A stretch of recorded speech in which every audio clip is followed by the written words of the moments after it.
Hey everybody, and welcome to another episode of Route X Lap Attack. We're going to be using the 1989 Mazda Miata. This is one of two Miatas we'll be using. The only other Miata in this game is the 2015 Roadster. They also have a newer version of that car from 2022, but that's a racing variation that I have no intentions on buying. You'll like what I did though. I painted the 2015 Miata to look like the 30th anniversary edition of the Miata. It's not exact, but I gave it an orange body and orange tires. Or not orange tires, but rims. If I could change the colors of the tires though, that would be great. This paint scheme that we got, as you can probably tell by the license plate, is based off of a scheme you may have seen on trains from a railroad called Frisco, black and yellow. Not as well known as some of the newer liveries like the red and yellow or the red and white. I did do the red and white livery for this car on the Gran Turismo Sport variation, so I figured why not try something different. I did want to bring the red and yellow variation in here because some of my liveries for other cars from Gran Turismo Sport are saved onto here. I know that's the case with the 1967 Nova, one of my Dodge Vipers.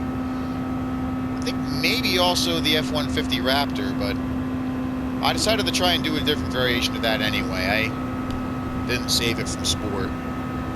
But since I couldn't save the red and white version from Sport to here, I figured I'd just do something completely different. So the black and yellow livery, while not quite exact, I probably should have done a lighter shade of yellow. This variation was used on Frisco's diesels from the late 40s, possibly up to the 50s. And chances are that's when the black and yellow started going away, around the late 50s, early 60s. That's pretty much it. If BNSF could do a Frisco Heritage unit like this, though, that would be pretty cool.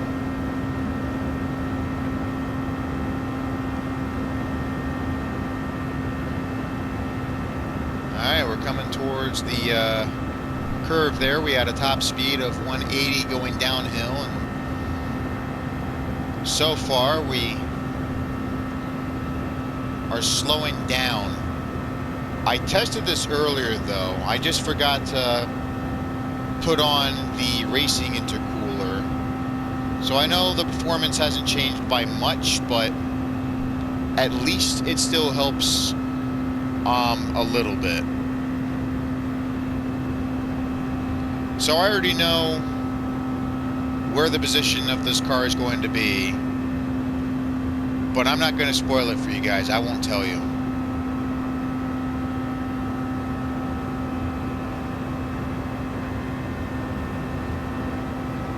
Maybe if you see me drive this car in Gran Turismo Sport, you probably already know what's going to happen.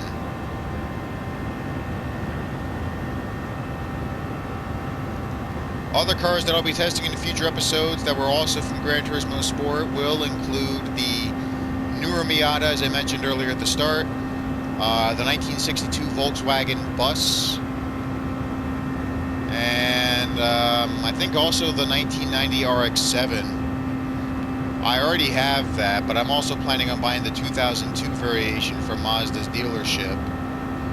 I'm glad the RX-8 made a return. I'm going to use that as well, even though that's not in Sport, or wasn't in Sport. They'll all arrive in future episodes, but after testing this and the newer Miata, we're going to be driving the 1958 Corvette, as well as the Citroen DS21. I bought both of those in the Legend shop. I bought the Citroen first. This was before the update where the C1 Corvette was released. And I got super lucky. I was able to get the Corvette just in time. Still wanted to get the 65 Shelby, as I mentioned so many times in previous episodes, but we'll get there eventually. For now, we're just getting towards the tunnel in our 1989 Miata. chugging along without any problems. And I gotta say, there's a reason why I see so many of these. Sometimes at work, sometimes when I'm just driving around in my own car and minding my own business, but despite being the oldest, the first generation Miatas from 1989 to 1994 seem to be the most popular. Lots of people really seem to like them. I can see why. I mean, they're very nice looking cars.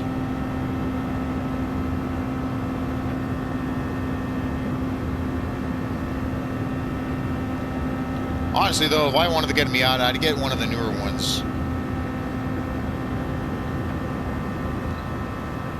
I'm just surprised that I haven't seen any other 30th anniversary edition Miatas, because the only one I saw was actually in 2019. They painted it orange, and it even had its own special set of rims. It was like 30 years of the Mazda Miata. I don't even know if they call it the Miata anymore, but you know what I'm talking about. I mean, literally every other country in the world calls it the Roadster. I don't know whose idea it was to call it the Miata, but I like that name better. I mean, Roadster kind of sounds a little unoriginal. It just makes you think of different types of cars, because there are many different types of two-door convertibles out there that others refer to as Roadsters, like the BMW 507 and the newer Z-Series cars they did, like the Z3, Z4, Z8, which itself was based off the 507. Many, many other cars.